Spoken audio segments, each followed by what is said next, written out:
Well, welcome and welcome back, everybody, to the next Social Contract Research Network seminar of this semester. We're having a series of seminars this year looking at aspects of artificial intelligence, AI, and specifically their relation to issues around the social contract, including the common good.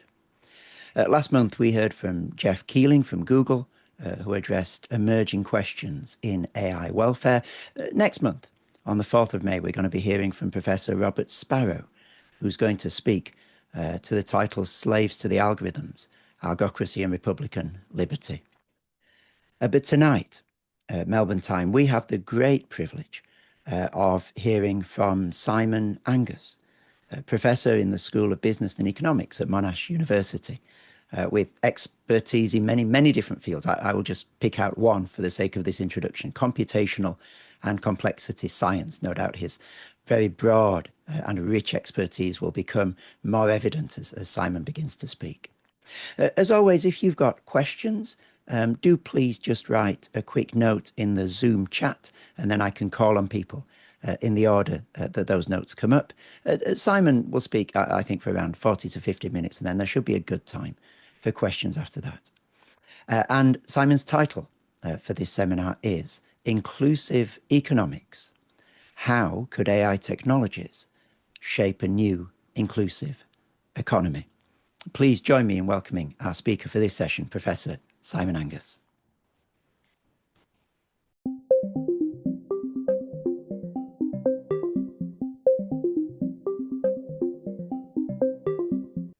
Thanks very much, Chris, and thank you for everyone who's lent your evenings or mornings, wherever you are, to this time together. Certainly my intention is to not answer questions, but I guess firstly to provide some, from my experience and expertise, some training and understanding about what's happening in these new wave of technology. I'm going to compare and contrast to some previous waves of technology. And the reason for that, it may take a little while, is because I think that it helps us to understand more deeply what I'm going to argue is a new layer. In fact, I'm going to argue there's two layers that are going to emerge, I think, in our society. And there's going to be good and bad in that. And it's my fear that it may be the bad outweighs the good in our current setting. And I think in terms of the social contract and so on, this is definitely an intersection that I would invite those of you who have far more expertise in thinking through these issues seriously to help our policymakers, regulators, and the community at large to think better about these questions. Because I think there's a lot of work to do, and I fear that it's not being taken as seriously as it should. So let me begin by just telling you a very quick, Chris has given you a very generous introduction to me and my expertise. I think it's best to probably understand that my handle on GitHub is specialist generalist, which means I feel like I know a little bit about quite a few things, but I don't feel like I'm a deep domain expert in much. If anything, it's probably some degree of computational science has always been part of what I do. Right now, I research and teach in big data and AI in the business school, but I've also done teaching and work on political philosophy, and also in terms of prosperity and poverty and sustainability and topics around that. I've been very much thinking through and working a lot lately with human rights, democratic resilience, and social cohesion, and involved with the government's efforts there. In terms of things that we build at Soda Labs at the Monash Business School, we build things as well as do research. There's just a few options here that I've shown. One is I run the Monash IP Observatory, so that measures the internet at global scale. We also build AI assistive tools. So Monash currently has Astro, which is able to search our entire research database using AI tooling, and also something called Assistant AI, which we're currently building, which is to be a harness to give people access to model agnostic AI in a safe AI, responsible use academic setting, and trying to, I guess, put some bones on the things that we think should be done and not finding good examples of these tools out there. And so I think it's incumbent on universities and academics like us to think about building tools for others where we see gaps. And I think there's certainly a lot of that, which will be a theme as we get to tonight. So these are my sort of questions that are going to guide me as I go. What am I thinking about when I think about inclusive economics? We might just put that out there. That's going to lead to talking about unfreedoms in a Amartya Sen style and capabilities and so on, which is going to be a bit of a touchstone for that. Then I want to do some, I guess, heavy lifting in terms of the ChatGPT era. And I'd like to convince you that I don't think this is incrementalism. And if it were, then I think that some of the tried and true approaches to solving some of the regulatory challenges, etc., could just be simply more of the same or a bit more pushing in a certain direction.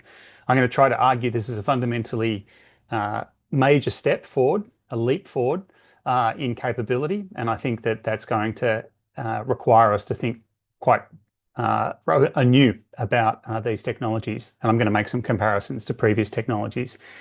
A little behind the scenes of how models are made and housed, and that's going to lead to the thesis for tonight, which is I think that AI introduces two new mediating layers for society. And one of those I think is fantastic and very beneficial, and I think for the inclusive economy is excellent. The other, I'm going to argue, is very worrying, and I unfortunately, because of the technology we'll survey, I'm not sure that there's easy solutions in a way that perhaps market forces and others in the past might have helped. There's some particular technological reasons why some of the concentrating power and forces are difficult for us to get out of a society. And I think that's where it's going to be a real challenge. And that's where I invite everyone and anyone to think about these issues. I won't be the one who comes up with those answers. So let me speak to inclusive economics. I had this book, Development as Freedom, on my shelf for some time. Amartya Sen is probably not new to many of you, but in economics, he's the one who really, I guess, builds the idea that mere income and material prosperity doesn't necessarily mean that you have the ability or capability to use that wealth or that material prosperity to actually experience a kind of freedom of capability where you can actually do things in the world. So he writes, we live in a world of unprecedented opulence, a kind that would have been hard to imagine even a century ago. And yet we also live in a world with remarkable deprivation, destitution, and oppression. Many of these deprivations can be observed in one form or another in rich countries as well as poor ones. And I think that's important.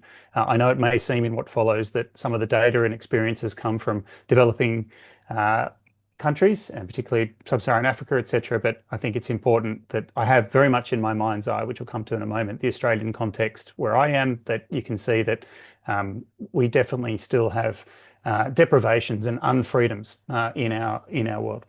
Overcoming these problems is a central part of the exercise of development. We have to recognize, it is argued here, the role of freedoms of different kinds in encountering these afflictions. Indeed, individual agency is ultimately central to addressing these deprivations. On the other hand, the freedom of agency that we individually have is inescapably qualified and constrained by the social, political, and economic opportunities that are available to us. So the classic, it's a two-way street.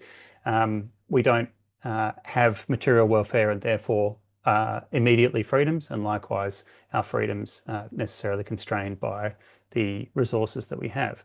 There is a deep complementarity between individual agency and social arrangements. It's important to give simultaneous recognition to the centrality of individual freedom and to the force of social influences and the extent and reach of individual freedom.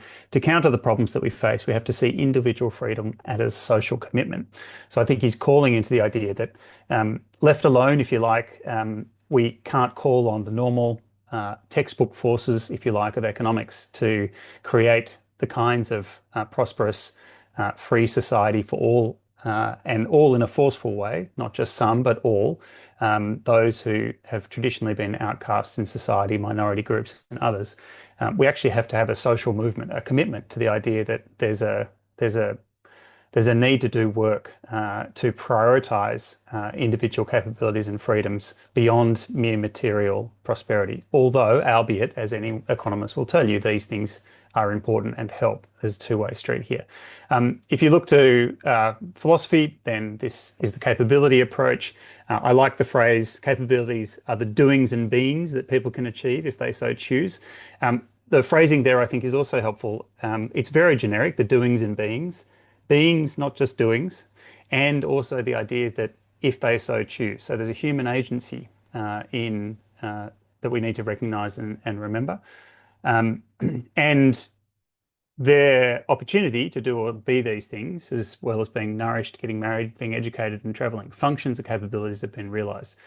Whether someone can convert a set of means, resources, and public goods into a functioning crucially depends on certain personal, socio-political, environmental conditions, which in the capability literature are called conversion factors. So there's a bit of technical language there about the idea that, again, this conversion or movement between my resources into actually being able to execute and enjoy or do things that I would like to do in the world.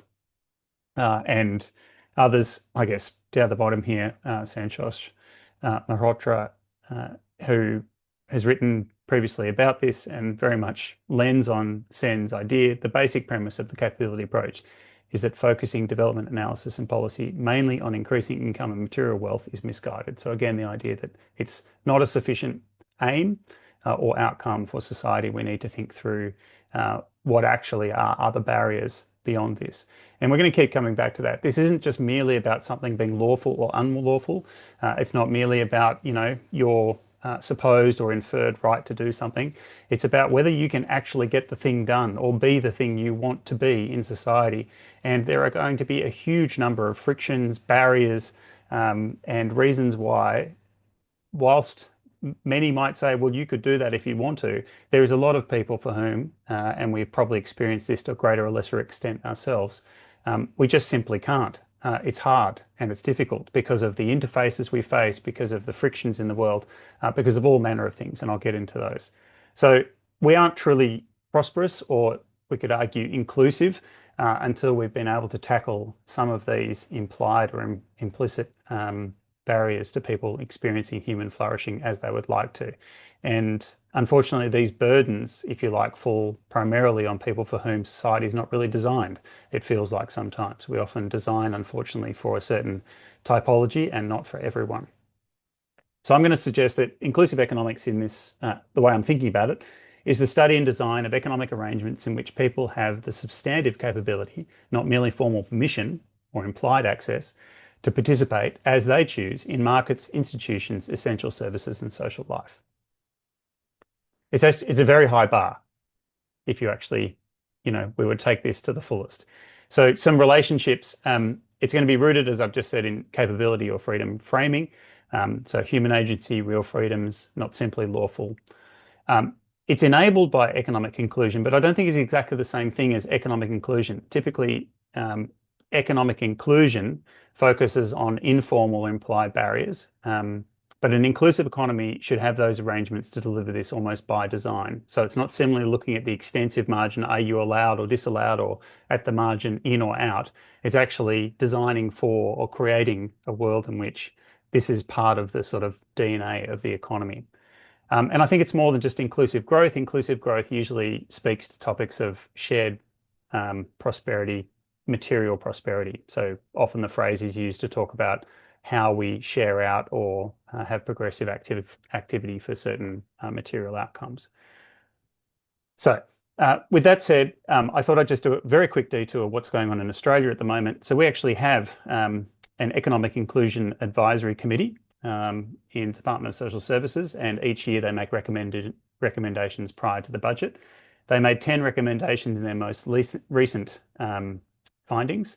And I've just sort of grouped them. The first 5 here are actually all about payments the government makes. So having just said it's not about the payments and it's beyond payments and it's beyond income, you can see that they recognise that one of the levers they can pull on, which is fair enough, is they can actually give more payments where payments are due, because we know that, as we've just learned, it's a two-way street, and I may be simply struggling to do the things I want to do because I don't have the resources to do them. And I need them, and then I need to start thinking about capabilities. Later ones become a little bit more, and I think some of these are very adventurous. The full-scale rebuilding, for example, of Australia's employment services system is recommendation 7 to accelerate that. Recommendation 8 was implement planning, budgeting, and administration reforms to integrate child and maternal health, disability, and early learning services more effectively, which is not very specific, is very broad-based, but again tries to get at the question of integration between these services, because if you've worked with people who in any of these modes of life, or perhaps intersectionally many of them at the same time, or you yourself experience this, you find it's overwhelming to deal with multiple agencies, multiple things that you need to do and fill in, and it's not just tiring; it's often exasperating, and so on. And then the final one is also another payments kind of approach. So we have an agenda, and people are trying to do things in Australia, which is great. We will see to what extent the budget takes on these sort of measures. And of course, it costs money. That's got to come from somewhere, and it's usually under a balanced budget, a zero-sum game. So that's why I think we need to take this on as more of a by design question. And I think the question or the proposition that this needs to be a social commitment becomes ever more so. We actually all need to, you know, have this or expect this from those who might be in power in a democratic society. And so it's about a vision at the end of the day. So let me look at some unfreedoms today quickly and some mechanisms behind them. I'm just going to mention three. The global gender pay gap is probably well established. It's around 20%. Something's interesting though, it's not changed very much over time. If you control, which is my graphic here, for the kind of job, you find that there's not a great deal of a gap if you look at the skills, the qualifications, and the kind of job. If you don't control for the job and you just look at men and women and their pay, you find the gap exists.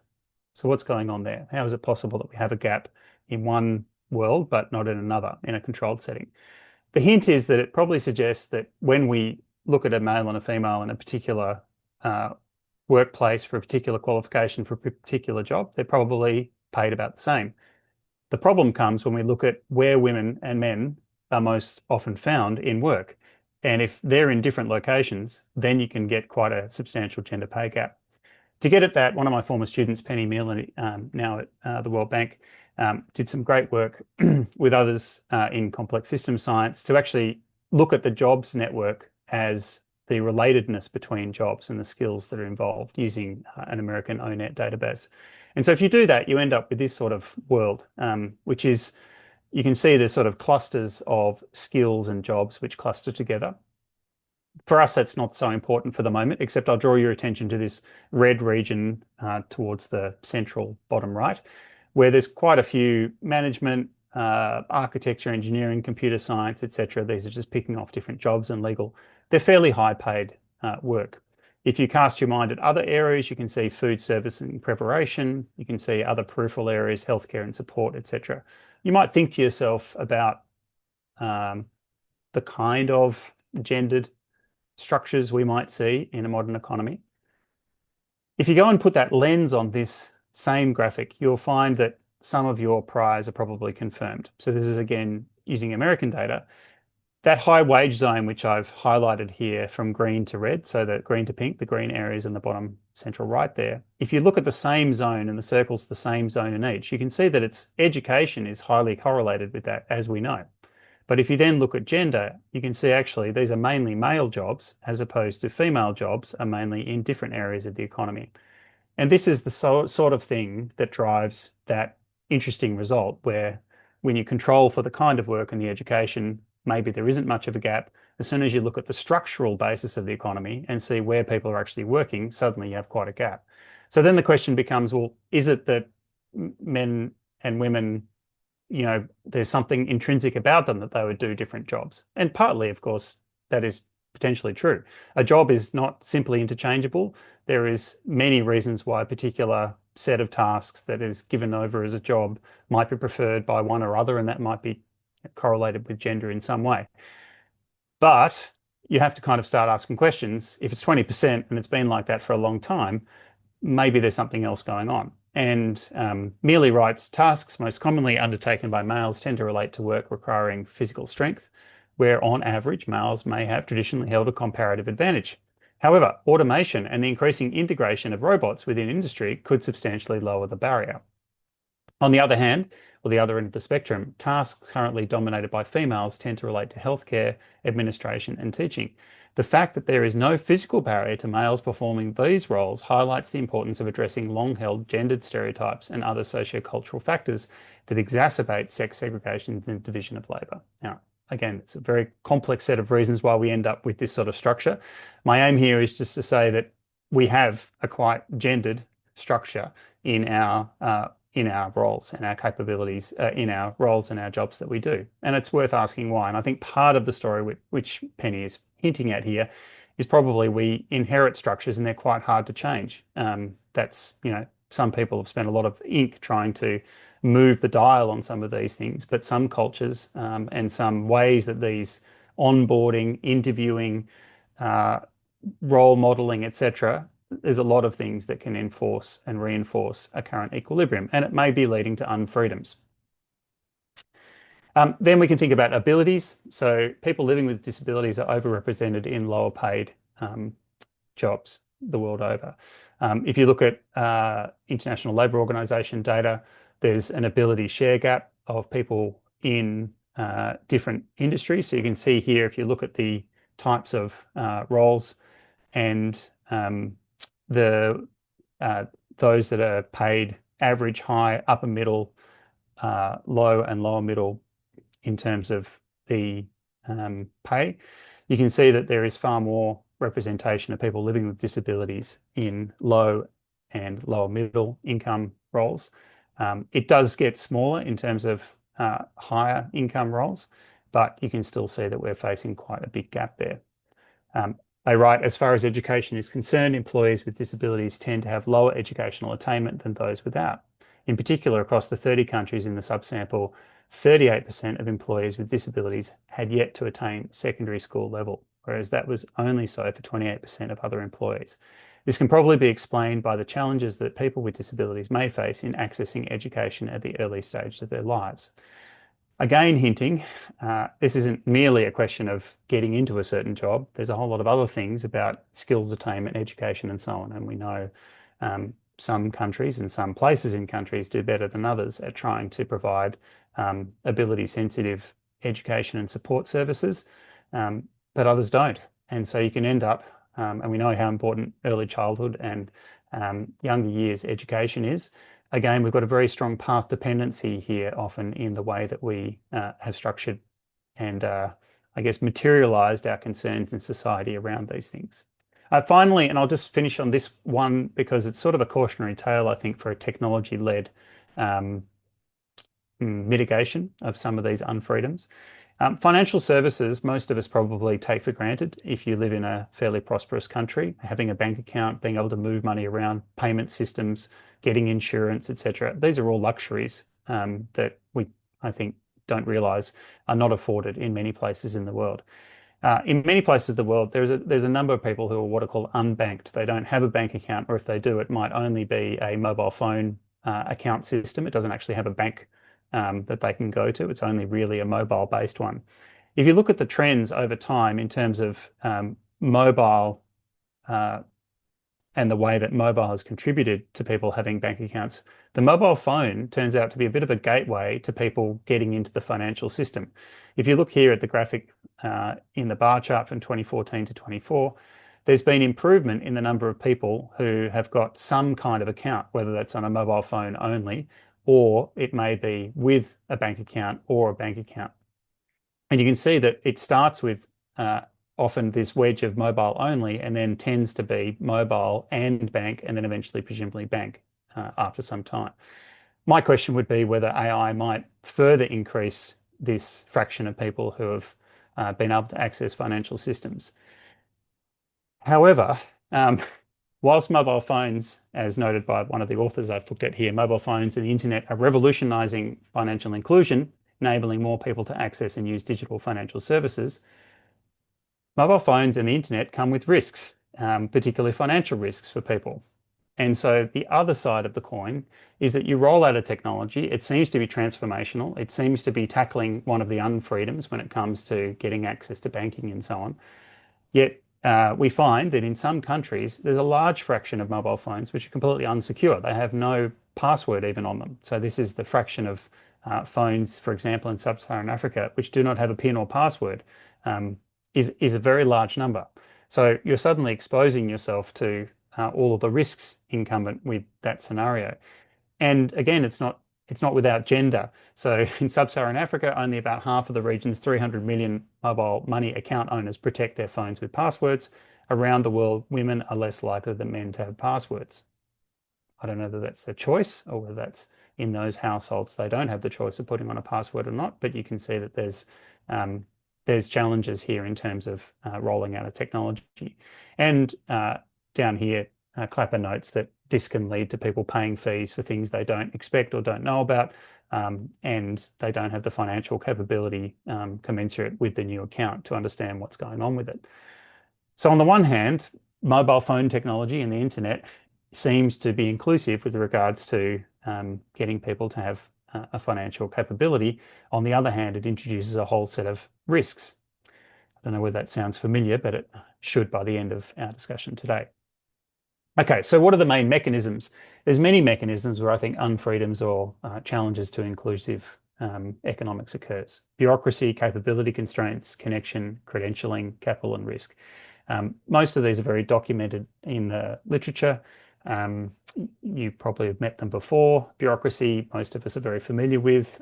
Complex forms. I will always remember filling in with homeless people in Redfern one evening as a university student, the census in Australia. And we loved to try to get them to be counted.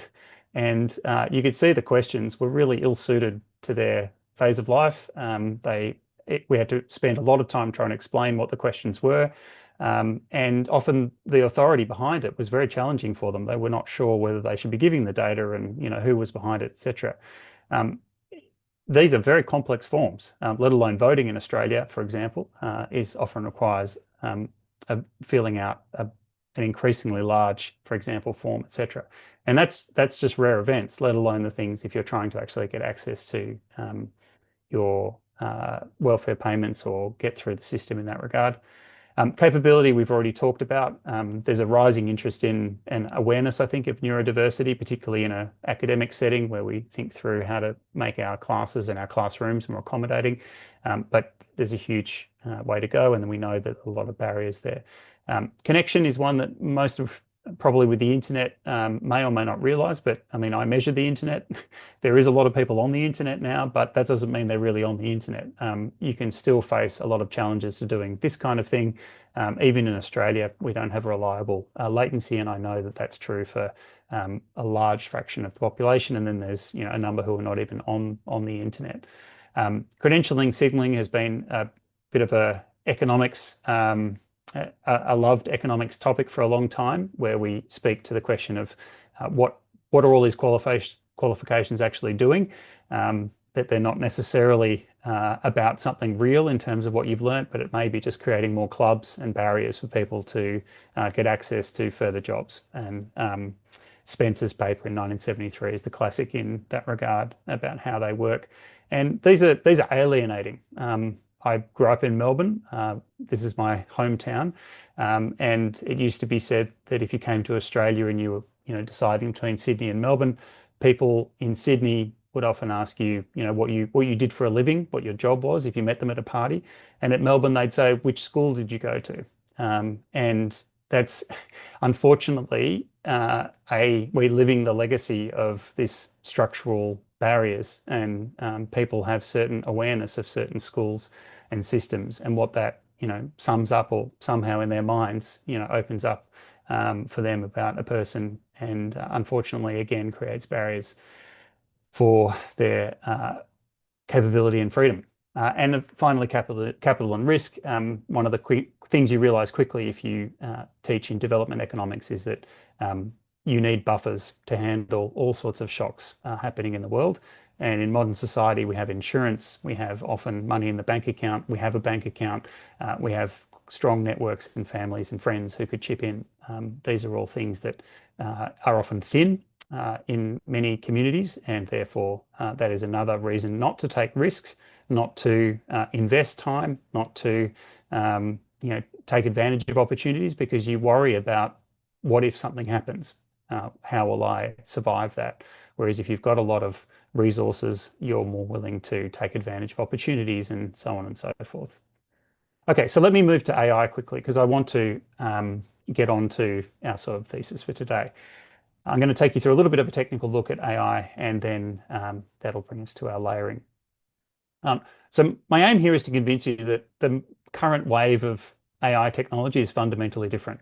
And the challenge that is being trying to be solved, and I'm going to focus here on natural language models, so large language models. There's a whole other set of conversation you could have about vision models, but I'm just going to sort of focus on language for the moment. We're trying to have computers grasp what humans mean when they speak, when they communicate, excuse me, when they think about things. And there's basically been three revolutions. The first was to treat our words just simply as numbers. So our former Prime Minister said by 1990, no Australian child will be living in poverty. And you can imagine assigning each of those a unique number, putting those numbers into literally a bag. It's called a bag of words, counting up the frequency of those words and drawing conclusions from it. So the representation of that phrase is actually just a set of numbers. And that's not that they're not, it's not that it's unuseful. You can track, for example, our own words regarding First Nations peoples, which I've down the bottom here. And you can see that when our own subsequent Prime Minister gave a national apology in Parliament to the stolen generation on to our First Nations people, our Indigenous peoples, there was a huge rise in news media discussion of First Nations issues. And we see that again recently on Australia Day, where we see spikes in Australia around this. That's all captured just simply with this frequency analysis using words as numbers. Useful, but very rough with regards to representing human meaning. Secondly, you can try to represent words with what are called neural models. This was a great revolution in the early 2010s. And this allows you to actually have words that co-locate, almost like in a starry night sky, with words that are like themselves, because these words have been discovered or put into this space because of their usage. It's not contextual. It doesn't have a run of words that's feeding into it, but it was a sort of step forward in the way we represented our text. Which brings us to this current phase, which are called transformers. Now, I'm not going to take you through exactly all of these things. There's four things I want to tell you, but this is kind of under the hood what a transformer model looks like. Your words go in at the left, and out the right-hand side comes the next word or token. Hopefully you've seen this kind of thing before. Four things that I think are important for us. Firstly, it's sequential, which is a radically new way to treat words. So now we actually have words in sequence, and so that greatly improves the power of the representation possibility. Second is this thing called the transformer, which is a neural network which is able to apply attention all at the same time to different parts of the text, and seems to be the thing that really is driving the rich representation. It's a new type of architecture, and it is the one thing, as I tell students, that I would probably save the plans for from the library if it was burning, because it's the most valuable part, if you like, of this whole technology. The third is that it's what's called autoregressive, which means that the model keeps eating its own words. The words come out one end and then that goes in again and goes in again and goes in again and goes in again. And finally, it's probabilistic, which means it's not necessarily trained to tell the truth. It's trained to find the next word. I'll come back to that in a moment. Basically, our words go in at the left, and through a huge amount of training of this model to learn what would be the most likely next word to come out to the right, and then doing that again and again, we somehow embed into this large number of numbers, this large number of what are called weights in the model, and it can be billions of parameters that are held in here, something very deep, possibly emergent about meaning in human text. I just want to quickly show you an experiment to try to get you to see how radical this is. It's not marginal. So if I was to take those three technologies, bag of words, word embeddings, and large language model, and I was to create 50 different texts, so three sets of 50 different texts, which one set of texts are maybe critical of AI's role in society, one is empowering about AI's role in society, and one is kind of neutral about it.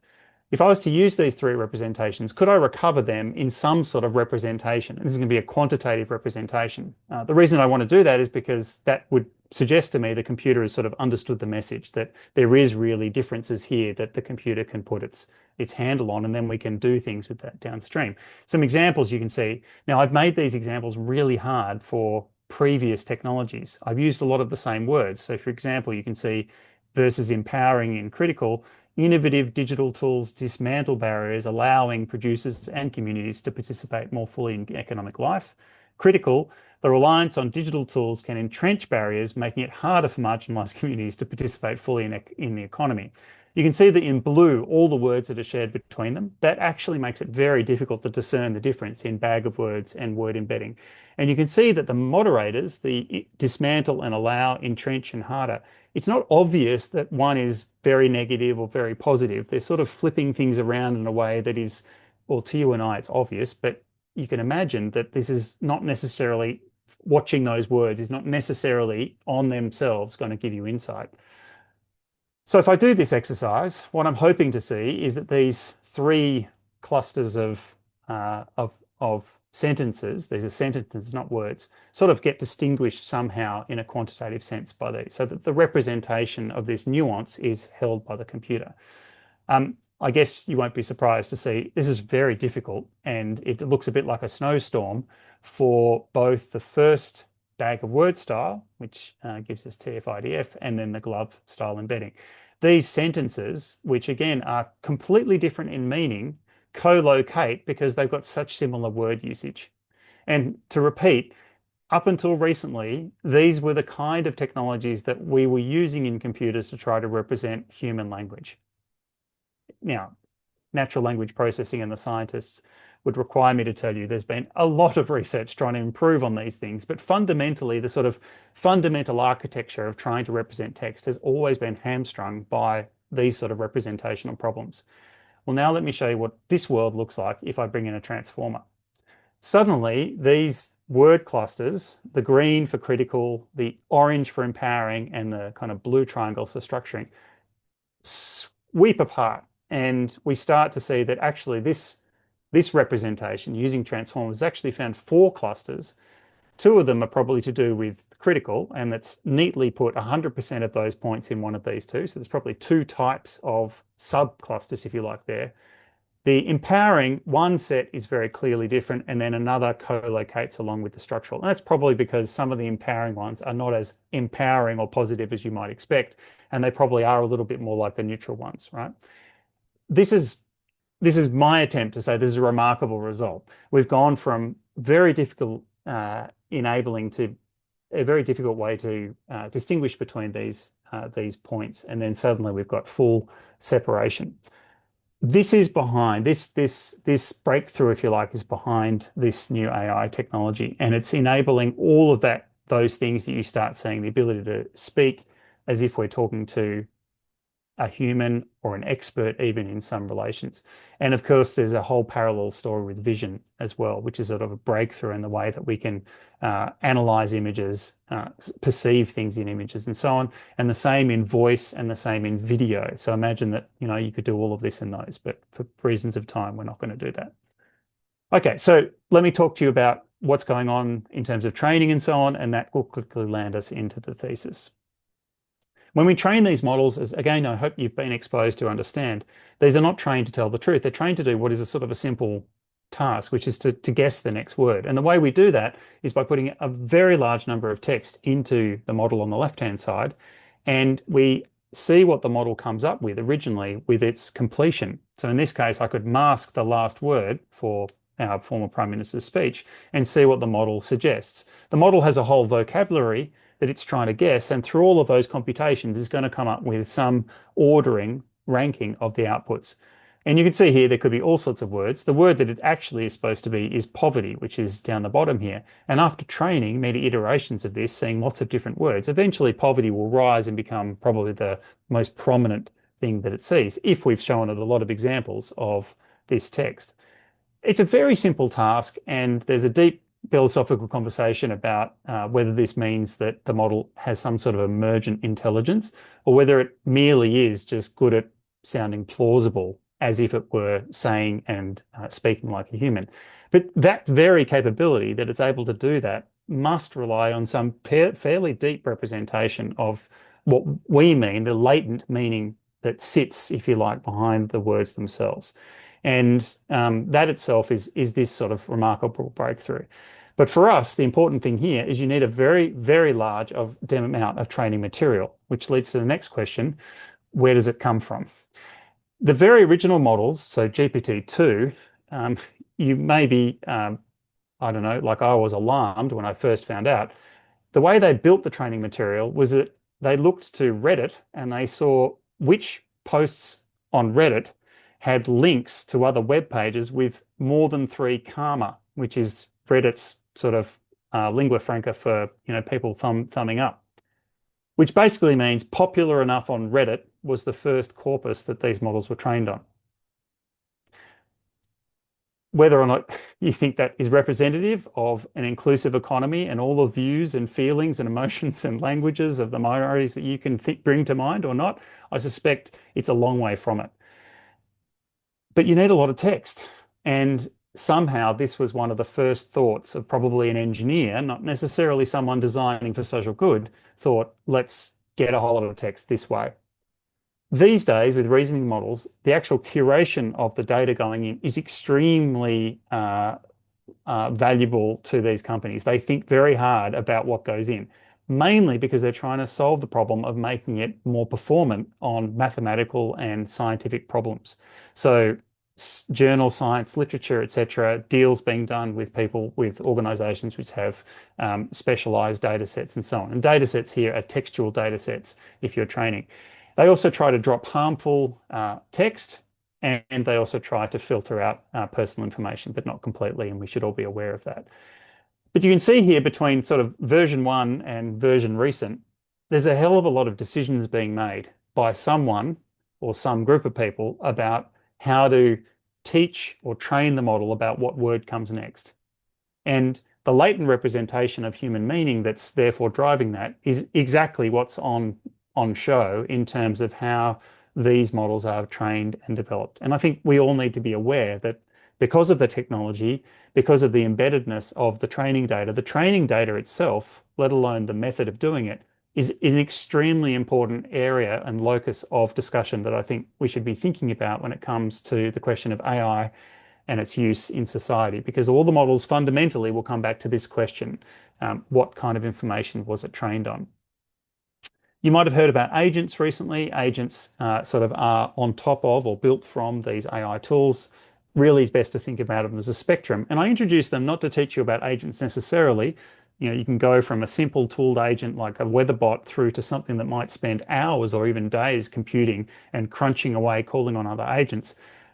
But because we're likely to see a world which has a very large number of agents, and these agents will have some degree of autonomy, which means they'll have some sort of agency when they speak to other agents and call on other agents on our behalf. And again, it's another loci of training and teaching and representation for human value and meaning. And some agents will probably, because of their technology, have the upper hand, so to speak, when it comes to their ability to convince other agents to do things on their behalf. And we need to be aware of that as another part of the world we're living in. People in platform land think that you are going to be swimming in agents. So there's going to be a lot of agents. Andy Jassy, CEO of Amazon, thinks there's going to be billions of them. Microsoft, in their most recent report, says we're going to have an agent workforce and you'll need to be an agent boss. And this is the kind of environment we're in. Now, if I think back to my friends at the homeless shelter and trying to fill out the census, this feels very remote. And there's a lot of concerns that you might immediately have about how would they possibly be able to be represented well by an agent, and how would they fare if they were to come up against Andy's agent who wanted something that they had, for example. These are the kind of questions that are coming down the line, and very, very quickly. These companies are tooling up to build a world around us which is fueled by these technologies. Okay, so where do I think that lands? On one slide, on the one hand, this is fabulous technology. Don't mishear me. Transformers from the left-hand side represent a step change, I'm going to argue not incremental, in representation. And that leads to low barriers to their use. So I think that it's now quite cheap to do this sort of inference, this completion. And the democratization of tooling is because the tool itself helps people to build more tools. So if you've ever done any coding, you'll know that these tools make coding much easier. And it's particularly easier for entry-level people or people trying to do something slightly adjacent to what they already know. which means every entrepreneur no longer maybe necessarily needs to employ a software engineer, but can actually stand up something quite quickly. Agents, for me, in this framework, then are basically a scaling vector. They scale out the agency of AI and scale up the inference and number of times we're making calls on these models because they can do it almost without oversight. Humans in this world become the bottleneck in calling on AI. If it's just me and you having to chat with an AI, then actually that's quite slow. If I, however, empower an agent to work on my behalf when I'm asleep, and I might have 10, 15, 100 of these, suddenly there's an acceleration of representation, but also of calling, which means the fraction of economic, social, political activity being done with human oversight as a ratio of activity is going to diminish probably, and you're going to end up with more and more of the fraction or the relationship being mediated through AI tooling and layering. We may say that we're in control of this process, but that's going to be increasingly challenged. So I think two layers emerge. On the top layer, all this exquisite tooling should lead quite quickly to better interfaces. Interfaces which overcome a lot of the inclusive economics challenges that we might have had before. The human-computer interaction point for people who are living with disability, for people who are time poor, for people who don't have the time to learn and understand all of the forms and the ways of getting through things. The interfaces, the apps, the tooling should become quickly much, much better. And I think that's fabulous. That's a positive. On the other hand, there's a slower moving problem that we're about to come into. And because of the technology, because most of these models are trained for profit, are closed source, and embed these values, that is going to be a hard to budge part of a future society built around these agents. Second, there's probably not going to be many of these firms. That's because the technology lead at the moment seems hard to gain or to catch up with. I know there's been some celebrated examples in China, for example, but I think it's still going to be relatively hard to catch up to the frontier model because partly it takes so much resources. It almost requires the state actor or a very large corporation to do that. And we've sort of got used to being this sort of being big four, big five platform organizations. It's not mums and dads training models. It's not even universities doing it as much as we would love to be doing it. It requires exquisite resources to do this kind of thing. And that also means these things are now raised very much to state involvement. So whether the state is interacting directly with the platform or is owning the platform or leaning on the platform, there's a new frontier here in terms of citizen surveillance and rights risk. I think these are all slower moving, very hard to budge because it's part of the sort of it's part of the technology itself. It's got this as an innate quality, if you like. Interfaces will come and go, and there'll be a profusion of activity in that layer. But the deeper stuff, and what I'm going to argue because of the acceleration of agency and lower barriers, means we're going to see a lot of it. I don't think it's quite the same as mobile and internet. There's a number of reasons for that. I've mentioned already concentration, persistence. These are not values agnostic tooling. They actually have embedded values and meaning making within them because of their training, whereas most mobile phone or internet technology is basically a set of protocols that are deterministic and there isn't a great deal of values, although there might be arguments about whose traffic gets preference, etc. And these are non-deterministic, which again just leads to the same point. Okay, so let me come to the good and the bad, and then some questions, and we'll finish. I've sort of mentioned it already. I think the good is capability expansion. I think, for example, in our own startup land at Monash, there's a group of students who built something called Focus Bear. It's a terrific tool. It uses AI to help people with ADHD and other neurodiverse experiences to be able to do better homework by helping them to stay on task, to automatically work out what they're looking at, blocking certain things, and it just calms their workspace. It's an AI-fueled application built by people from their community for people in the community, and it's really good. And I think this is the kind of thing, whether it's through text to speech, speech to text, different interfaces, multilingual support, etc. There'll be people able to access markets better because overcoming gender gaps. There's some recent research out of our department looking at this. Human versus AI, human scorers, as much as we like it or not, are often very biased when it comes to cognitive biases. AI scorers, given the right material, tend to tend to not have the same biases if they're done in a certain way, which should eventually lead to some of these structural issues falling away, et cetera, et cetera. Explaining this form to me, this helping me understand the law, these are all really positives that we can see. The dark side, though, is immense. And I think, again, coming back to it, I think it's really challenging. So we've talked a bit about the knowledge behind it, what we can call the epistemic injustice of these models, whose voice, whose history, whose culture is preferenced in the training, the reinforcement, the retraining, and even just the data that's selected. Even the voice, the emotion, etc., is all up for grabs. Recent papers show that emotion is actually quite important in how these models direct their outputs.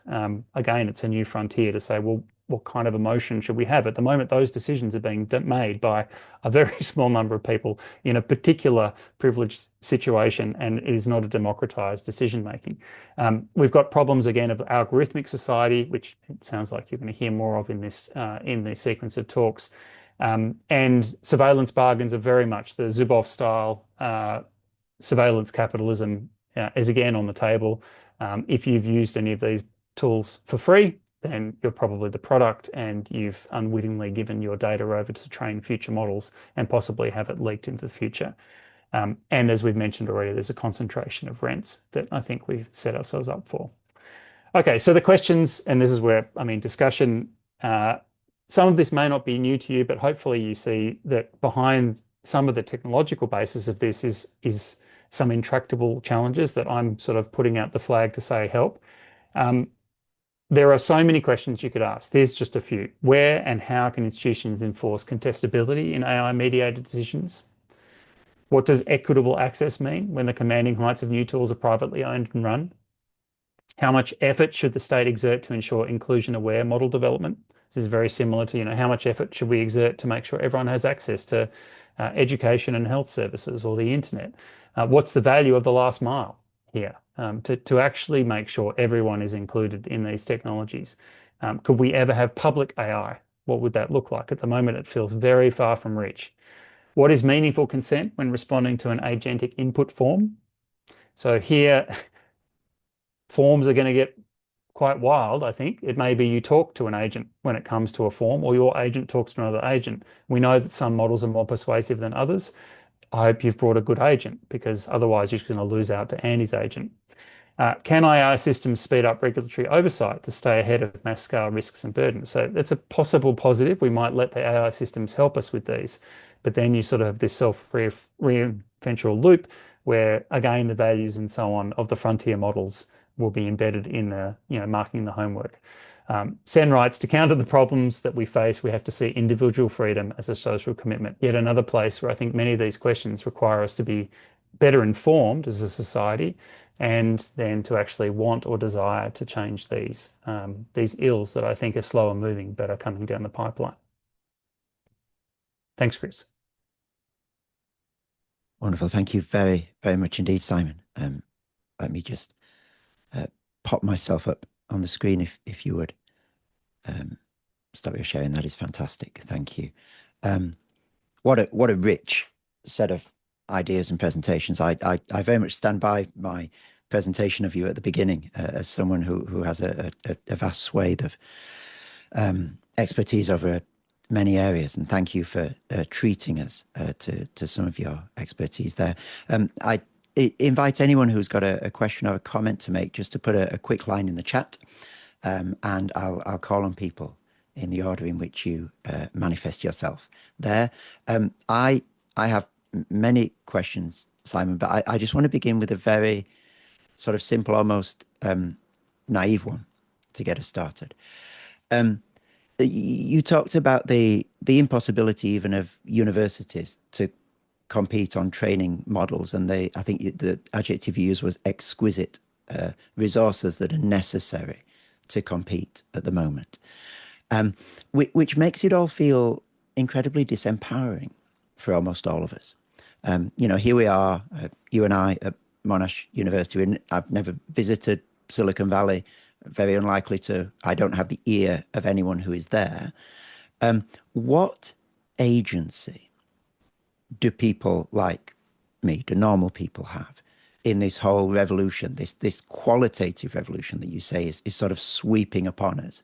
Is there anything that people who may have concerns but are not, tech moguls can do to have those concerns heard? What levers can people pull? What can we do? Or do we just need to watch it happen before our eyes?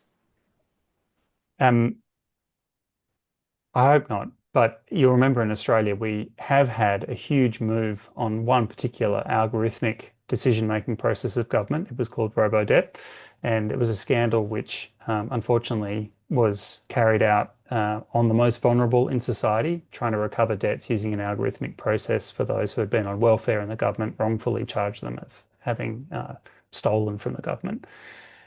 It became a royal commission. People, many years after, had some restitution. I guess you could call it some kind of justice, but people's lives were really lost. So I just remember that because it's one scenario that I think is possible, but it's terrible if it does. If we have to have such waste and loss to stand up and make changes, because changes have now been made, um, that's one scenario, and I hope that we don't redo that.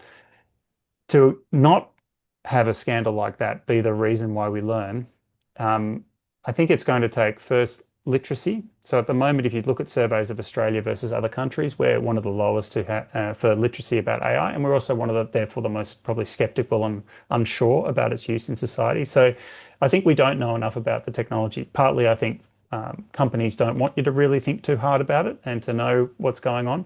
Partly, universities and schools are all learning as well. Teachers, no one has really had this as part of their curriculum when they were a student yet, learning their professional skilling. And so everyone is a learner. And I notice at Monash and other places, I do executive education with businesses. Everyone is scrounging to try and learn more about these tools. So I think literacy, learning, maybe that's the academic's pat answer, is a good first step and will be necessary for all of these things.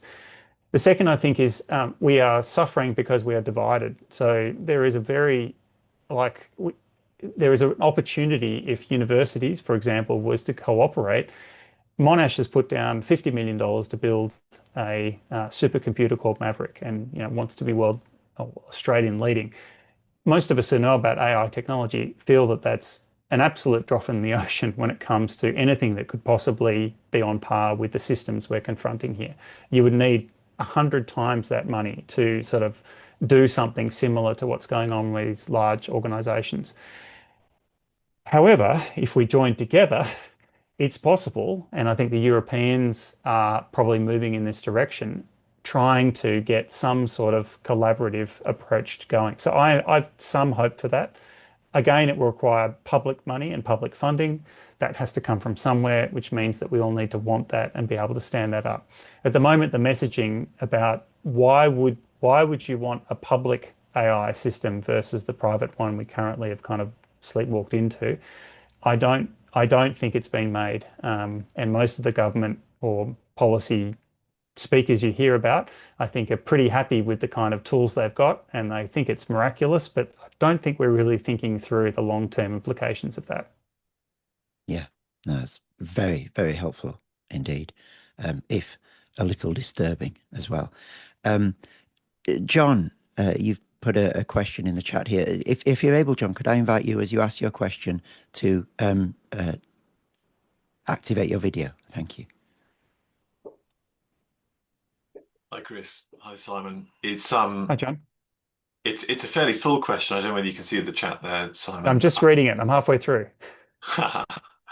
Um, Thank you for everything you've said, and clearly the range of the topic is absolutely huge, and I've enjoyed taking notes as I've listened. Um, just say a little bit about myself. I'm a Christian. I actually have a background in Christian ministry, and so I'm bringing a particularly a Christian bent to theological kind of reading of AI ethics at the moment, and I'm doing a number of things in that area, particularly work with the IEEE Artificial Intelligence Systems Yep. initiative on the steering committee there, and I'm chairing the working group on cognitive sovereignty, which is an area I'm particularly interested in. Mm. Um, and I suppose our startup, it's designed to start as a business to consumer model. Um, and I guess I see, as I put in the comment there, like what we need in this appetite revolution as something adjacent to or analogous to the kind of recreational smoking, the way in which that's bled into the wellness movement out there in the world. And it seems to me we need to move from the short, shallow feedback loops of dopamine hits and so on to the deeper, longer desire for growth and for maturity in the broadest possible sense online. And my commercial question is, how do we catalyze that? How do we create the consumer market that we can sell into to protect, to bring blessing of that nature, if that makes sense? And then what I'd really like to do, and one of the things that my working group is going to do, is to spew out some kite marks and policy recommendations for big tech and industry for ethical AI. I don't see a future very distant where perhaps ethical AI kite marks get wrapped into the ESG constellation for corporates and something like that. And I'd love to have good, ethically sound voices around the table as those conversations take place. And my commercial question is kind of how you move from a business to consumer selling model to a business to business. How do we exert sufficient pressure on big tech through consumer base, probably, so that it's worth their while monetarily to buy a compliance tool for the back end to ensure ongoing Yep. compliance of big state. Does that make sense? Yep. It totally does. It's great. Fabulous. Also a Christian. Also love that idea of how you're trying to think this through and save us from ourselves in some way. In because the thing that's most annoying here is that you can tell already that some of the large organizations, the platforms, even if you've interacted with very recent models, they are going down the path of what sometimes called interest soak style technology, where they want you to spend more time on it, put Yeah, more yeah, queries through. You'll see the tail end of most queries these days are, I can think of these three more things. Would you like yeah, me to do them? I could knock it up yeah, really quickly. It'd be great. Let's do it. yeah, You know, um, we try to system prompt out that behavior in our tool, but it's really difficult to do it. Um, so your question was B2B. When I talk to business and I talk to them about AI, the thing that is having traction is not so much, although they want to minimize their costs and they want to increase the product sell, at the moment, the thing that is probably got traction is their risk and compliance. So their governance organs are getting nervous about this, but they yeah, don't really know what to be nervous about. yeah, So there's an education piece, and you see some organizations, universities even, are starting to employ C or some sort of C-suite AI, manager, director, and boards are starting to get educated. So we do some education with this type as well, so that they can ask the right questions, and you'll see AI risks. AI risk at the moment often enters group risk statements as we're not doing enough AI is often a risk that's listed at the moment. And that's partly true because it's a way the governance organ can say, folks, you actually need to have yeah, a direction here rather than just people using their own AI and personal time, shadow AI style, because of all the data and other risks. But I agree with you. If it's possible that working in an ESG style framework, this could become a bread and butter consideration for the enterprise, that harm minimization and safe technology use from this organization or this enterprise becomes a desired and compliant requiring activity. I think that's where dollars will start to flow because they'll start to be nervous about what kind of technologies they might be overseeing, blindly giving to their users, etc., which might, and it's particularly employees, for example, which can be exposed to these things and actually could end up having some degree of harm. So I'm afraid that again, it'll be a harm-based scandal in the enterprise, which might trigger I, I agree. change. Um, but trying to push on those, I guess, mm, existing governance buttons that we have is probably Yeah, what I would suggest is the way ahead. Um, I'm not sure, and having, I guess the two players having something. Oh, and by the way, here's some tooling or here's a framework or whatever that helps you to do that thing. because you can tell, for example, with the adoption of work on modern slavery, there are now firms in Australia requiring to have statements around modern slavery, and then that asks questions about, well, hang on, what's our logistics chain look like? And a whole set of providers are starting to be stood up to help them with that decision dashboarding and so on. So I don't think you want to be the person selling the kit and then creating the kind of crisis to sell the kit, but it is important to Yeah. make people aware of this new realm of risk, because what you're talking about is subtle but really important, and I don't hear being like this idea of cognitive sovereignty and agency, etc., and protections for users in AI interactions. I'm I'm not hearing about it when I talk to Yeah. organizations. They're way down the pecking order when Yeah. it comes to worrying about, will my chatbot be, damned or something. So, And um, I think, just to be clear, I'm not talking about I'm saying slightly provocatively, I guess, creating the problem. I mean, I think the problem is extant, it's real, it's already getting its yes, teeth no, it's into, highlighting the problem and then but it's having, saying, yeah, do you know that thing that's in your mouth and you're buying a pack of every day? It's going to kill you. yeah. And I think we're seeing the big tobacco lawsuits analogous in this area, right? Just last month, whenever it was, with Meta and Google. So it feels like the cultural moment is maybe now, or we're in a liminal moment. We're stepping into the space. But I think it's been made for social media. I don't think it's been made yet. I mean, there's reporting about psychological attachment to AI models, yeah, and we have definitely evidence on that. But that's really stepping into the well. What I think we need to do is broaden beyond that individual attachment case to the long-term yeah, degradation of yeah, yeah, cognitive control. That I think there's a whole suite of things that you're probably going to want to yeah. highlight. And we're just not literate enough to have that conversation yet. I don't see that people have got the language, the understanding of the technology to be able to see that as risks yet. So painting the picture, it's almost like science fiction, but this is what the world will look like. I know, This is the I kind of know. things we worry about. This is the sort of stuff that's starting to emerge.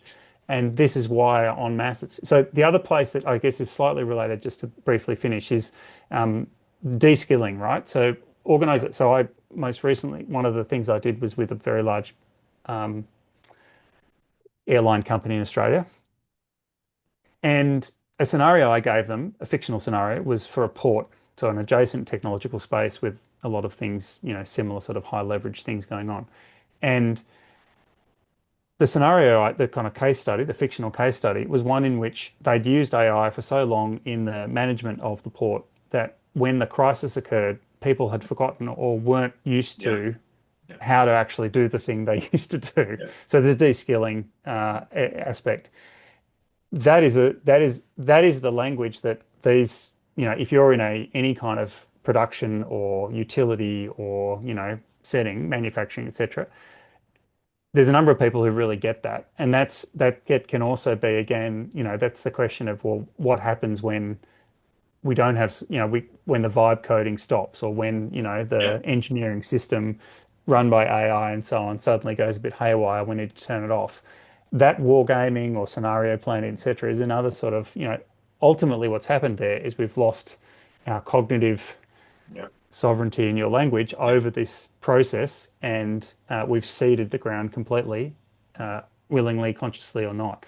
And it's very dangerous. So scenarios in the right places can be very impactful, painting that picture, and that narrative, or painting the picture element. Maybe it's a really ripping book for the airline bookstore, or it's a really evocative short film, or scenario that can get out on social media to say to hit the executive suite and say, have you thought this through? Mm. Where you might be in 5 years' time, you need to start working on this now, because that's the sort of thing that we need to get that conversation started. Thank you. Definitely. I've got loads of questions, but I don't want to dominate. Um, but let me jump in with another one, if I may, and then John, if no one else is volunteering a question, very happy to come back to you, and you can ask another one of yours. Um, Simon, there's so many things that I want to ask about the implications of AI technologies for equality and the distribution of knowledge and things like that. But I want the one that I want to choose is to do with the idea of the common. So this is a seminar about the social contract and the common good.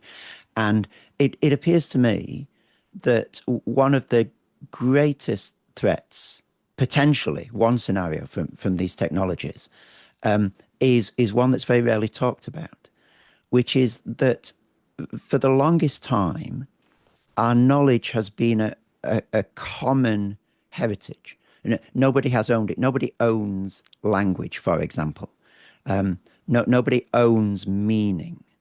And that is a really good thing because it is free for all of us to use and embroider on. And, there are traditions of medieval authorship where stories are worked and reworked by many different people, and often we don't know who they are. And so there's this idea of meaning and knowledge as a common good.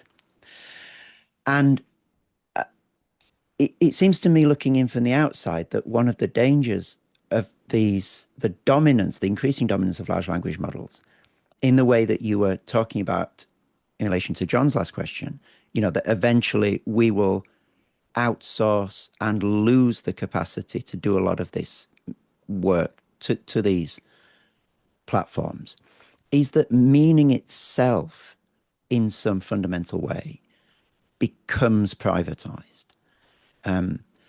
And therefore, everything that has made human society what it is, drawing on this shared trove of common meaning, is in play. And I don't know whether that's me catastrophizing and not quite understanding these technologies, but that is a great fear that I have from the point of view of the common good, that we are actually losing the common itself, and things that we never thought could be privatized, like meaning and language and sense, are at risk. I guess my question is, do you share any of that worry, and do you have any broader reflections on what is happening to and what may happen to the very idea of the common as these technologies become more and more powerful? Well, so on the one hand, there's fabulous positive stories about meaning preservation that we need to remember. So there are Indigenous language groups in Australia. There's some academics at Monash who are working with language groups for whom there's one or two speakers, and they're actually feeding that language into large language models to fine-tune them so that those can be interacted with by students and others to keep the language alive, albeit not a rich, diverse community of speakers, but at least that language isn't dead. And I think, if a language dies and no one can speak it anymore, that feels a very heavy loss, and it's happened a lot. And our colonial history has generated enormous loss in that regard. And there are people, and there are now technologies where there's no longer an excuse to say, well, there's no longer one or more speakers. We can say, well, actually, if we only need one, and we can in some way create a repository for meaning and meaning making from this language with these technologies. So just keep that in mind. That also, I think, is the link to the fact that meaning making of the kind you're describing, I think is a problem, but only if this concentration continues, because it's the lack of diversity that is the real challenge here. I think most people are concerned about a world in which a few type oligarchical model inference environment exists, because there'll be flavors of language, of your culture, but it'll only be, sort of cosmopolitan. There'll be the three flavors out there, and that's it. If you wanted choc chip, I'm sorry, we don't accommodate, we don't support that anymore. We've sunsetted that model. And that's devastating. If it gets to that, or continues to be that, because that's kind of the world we're in at the moment, then I think we may have to, for similar reasons that Sean raised, there should be good understanding amongst parents particularly, but also in society, about it's almost like the time on phones or the time on social media. These things will be seen as social ills, and I don't know if you've spent much time with language models. I've spent quite a lot of time for parts of my job, particularly testing our software, and it's fascinating to see yourself start prompting human beings. So, you start to fall into modes of language which are very similar to what is being produced, extremely efficient coding style, structured language that you feel like it's starting to have an impact because, humans are incredibly impressionable. We listen, we read, we learn, we replicate, we mimic. Um, so I tend to want to turn off the tools and, spend some time talking to the real human beings that, I love and are around me, and certainly don't talk in language models. Um, but that could be where we're at. But if so, so my hope, I guess my positive vision is that we have a diverse, inclusive model landscape such that the technology is democratized. And to be honest, the other point I haven't really raised here, I thought you were going to ask me what's the pathway out. One of the pathways out is actually not the current architectural technological basis. If, and I think I'm a believer, I'm optimistic. The academic community probably, or inventors out there like John and others, come up with a architecture which is far less resource intensive to train and to run at inference, then I might just need a small, chip or local device, and I can train and build a really, you know, valid, fun model on my street's vernacular and our meaning. And we can publish that and everyone else can enjoy it. And we'll have hundreds of millions of them. And so rather than all of our agents having a degenerate um, source of meaning and, collapse of meaning, we'll actually all have our own slang. And it will simply be that these things can work in ways that are therefore more faithful for us and so on. So this idea that, it requires a large academic project to go and save a language might actually be that all of us, with relatively cheap architecture, can swap and exchange our own meaning, just like we would with poetry or written words now. And you can make lots of different variants of Chris, and maybe we can save our younger self versus our older self and so on. That's on the hope. That's a big hope and a big if, right? At the moment, with current architecture, it seems that to get the kind of model that actually does something that's useful enough and competent enough and frankly safe enough, not toxic enough, it needs to be very large, very well resourced, and trained on a ridiculous amount of language. And you or I will never be able to produce that much, even if we talk to it 24/7 for however long. So I actually think we need a breakthrough. We need lots of breakthroughs in the architecture space to reduce the need for this enormous concentration of resources. Um, that for me is probably the only way out. Yeah, thank you so much. Um, Nobody else has put a line in the chat yet. If you haven't asked a question, let me encourage you to do so. If you do have something that's on your mind, I'm sure that Simon would be delighted to engage with your thoughts. John, let me hand back over to you then. You said you had a suite of questions. Yeah, I think it's very important that we talk about these things, and it's great. So thank you. I suppose I have one thought which stems very, very natively from my theological training and background as a church minister is, sometimes I play with the idea as to whether this accelerationism, um, which in part has infused some of the discussion today, even we need to be tooling up everybody from whatever socio-demographic tier with these things so that they can keep pace with this acceleration which is happening. And sometimes I play with the idea as to whether that's wrong-headed and whether actually human formation, cognitive dignity, legacy knowledge, some of these things that we've touched on just in the last 10 minutes, they're best kept actually in a more ascetic, monastic, living in community, medieval, kind of set up, and actually whether over the course of time, some of these more backward communities may be seen to be forward I'm really interested to write a course for use in local churches, for example, as to what human formation looks like in the AI agentic age. Now, of course, many of those answers will be historic, will not be new, but perhaps just need to be repackaged. But that's sometimes, a concept that I play with. But if we're right that it's incumbent upon those who are interested in inclusive economics to help those who are underprivileged to accelerate, um, it seems to me that now is the time with vibe coding and the ever decreasing hurdle for building for from my world, Christian venture capital ecosystems to be set up to be financing people to build to exercise their entrepreneurial gifts with with a driver other than money. Yeah, of course, I think one of the things about AI is that it does perhaps uniquely allow the consolidation of monetary resource rapidly. And that's a huge attraction within a neoliberal capitalist environment. You can suddenly scale really quickly. So, what motivation is there other than profit making for the good of others and their flourishing? Well, the church has a really robust answer to that and has done down the millennia. So how can we resource venture capital and then entrepreneurs to build for the privileging of those who are underprivileged currently? So that's another set of ideas, but yeah. So I think, I mean, I love the idea of a more monastic, quiet life.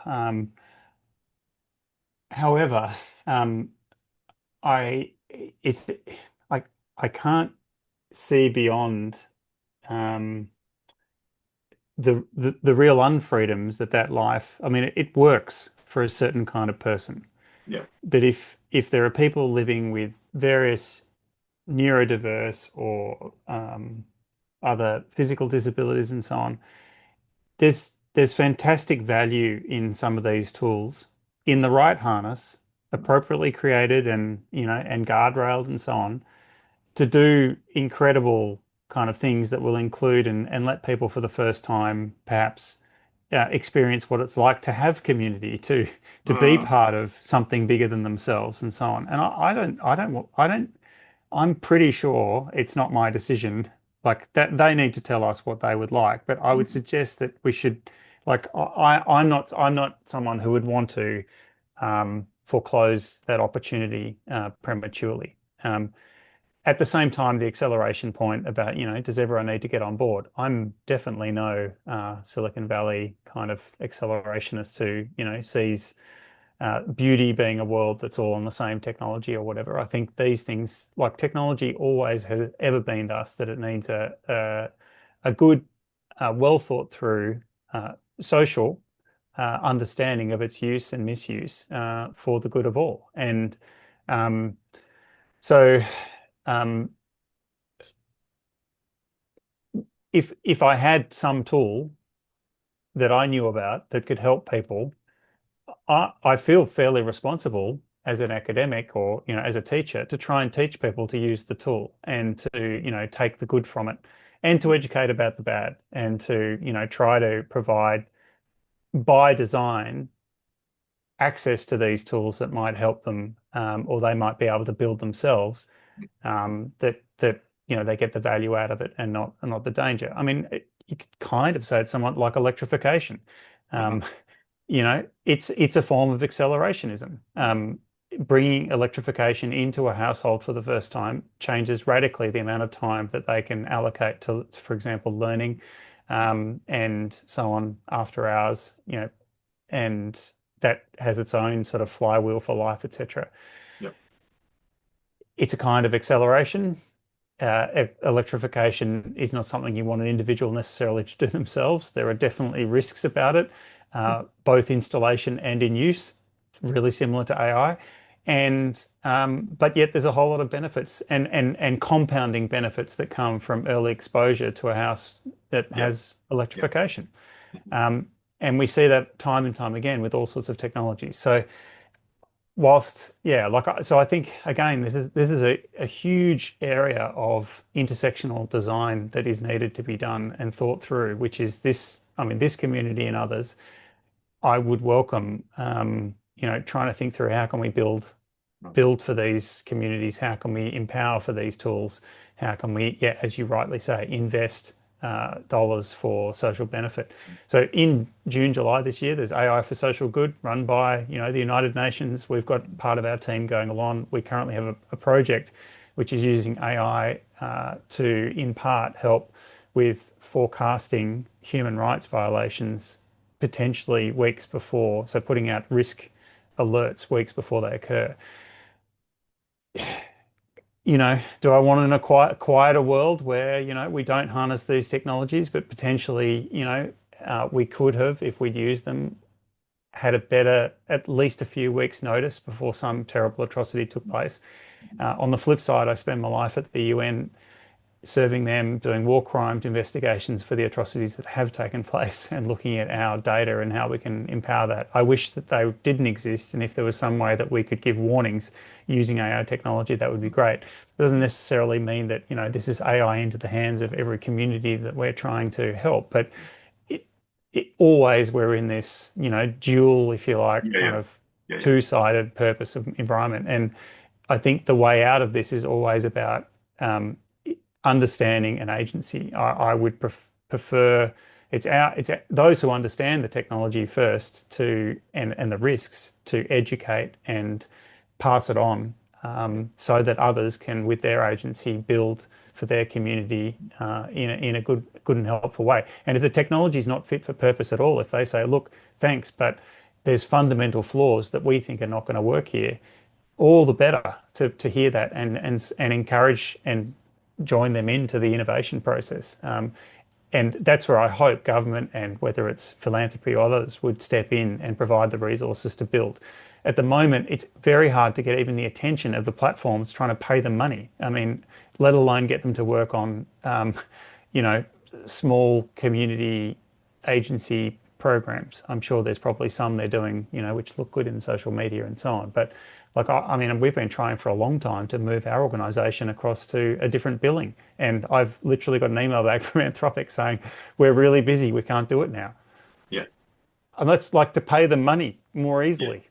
yeah, yeah. So these are startups, massive startups, I know, but they're still ripping through the startups, man. money, I know. and they are not actually really thinking through these.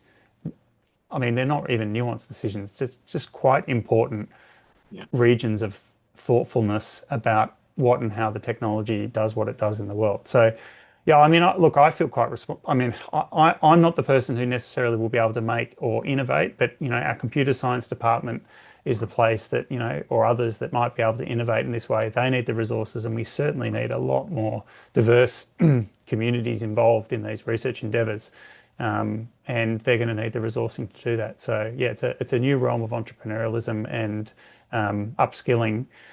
But I hope, to your point, that we can still retain that sense of authentic monastic yeah, cultivation of the truly real and the really rich, community aspects of life. But hopefully we can do that in a way that takes the best and leaves apart from the worst. it's good. So thank you. Uh, Thank you, Sam. We barely have 2 minutes left. I'd love to get one final question in if I possibly could. It's my Karen Howe question.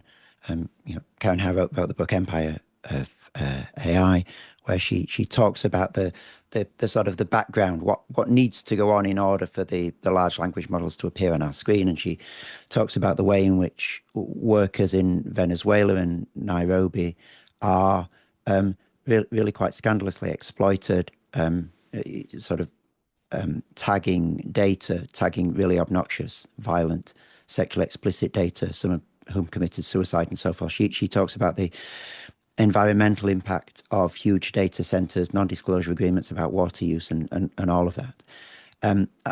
Let me try and put it in two crisp questions. First of all, do you think that those sort of issues around AI are qualitatively different to the sort of issues that any industry faces in terms of its effect on people?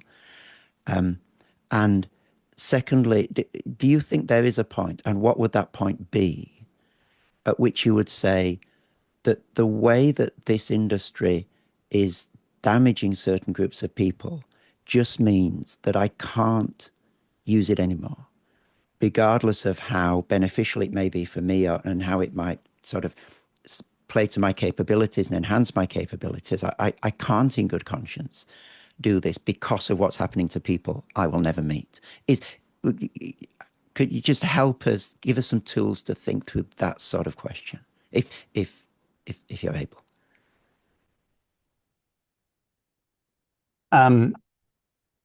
So on the environmental side, which is probably maybe the one that I don't say it's easier, but it's been probably more.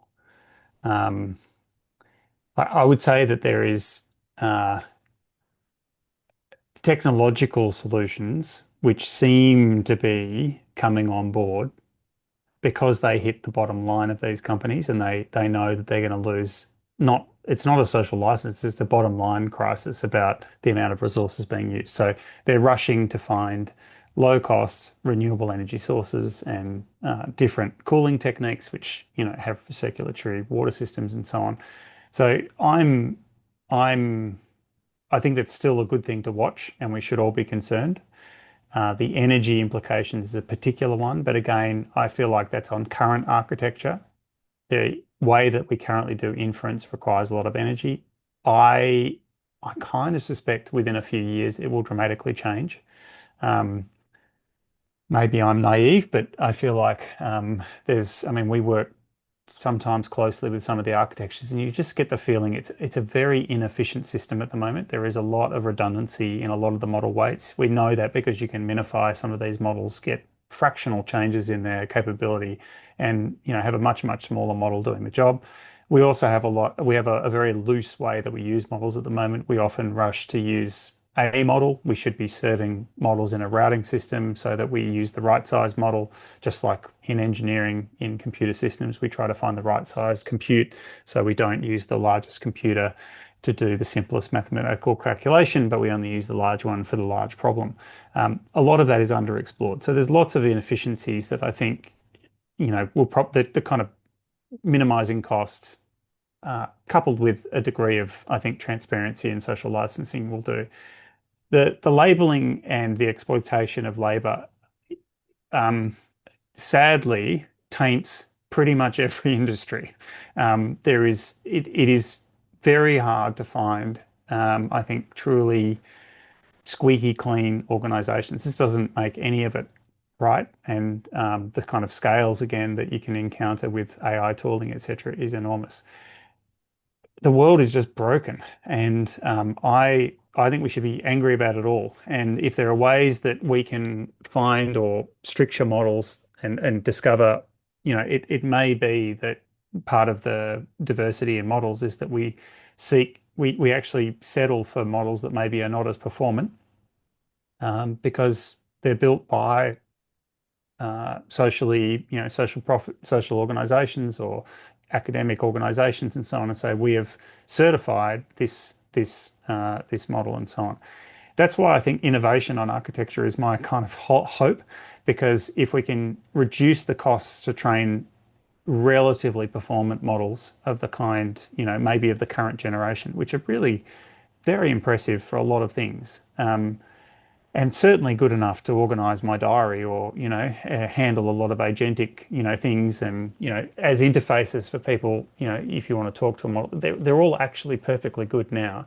If we can replicate that capability in a cleaner architecture without the labeling and other terrible practices, maybe that'll be the flavors, will grow, and we'll have those choices in the market. And again, it'll come to us to be educated, to understand those things, to make sure that we understand those implications and call for, for better, which any industry which has had these challenges in the past, that's been the way ahead.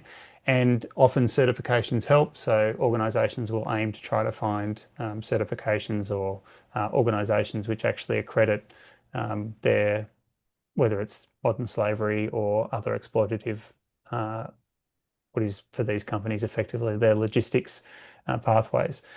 Um, I sort of feel like academics again have got a job to do. So does civil society for those beyond academia in terms of calling to account, and all of us for educating and being concerned about that. At the moment, um, do I not use a model because I certainly have some that I feel more comfortable using than others, and basically some companies that I feel more comfortable than others, and I think some of their own large decisions with regards to dual purpose defense and other technologies should also be part of the mix here.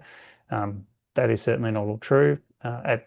For our own models in SOTA, we actually don't support certain models from certain people who we can show quite easily they have actually been trained.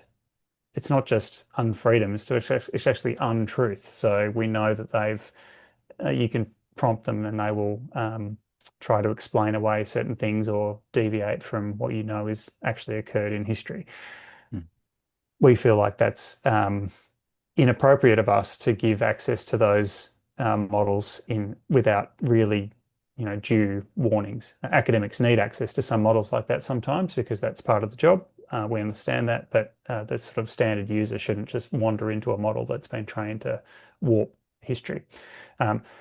So yeah, broken, terrible, and I would be all for. I think it's all motivation for trying to develop that better architecture that can democratize the ownership and agency and the sort of the dimensions of how we build models and make them work, so that we can hopefully get some of these benefits without creating more lists of wrongs and more exploitation. Well, you've pulled off the remarkable feat of finishing on a positive note after all of that. Simon, you've been incredibly generous with your time. A wonderful presentation followed by a really stimulating time of questions. Thank you also to John for your questions. Would you please join with me in thanking our speaker for this session, Simon Angus? Thank you.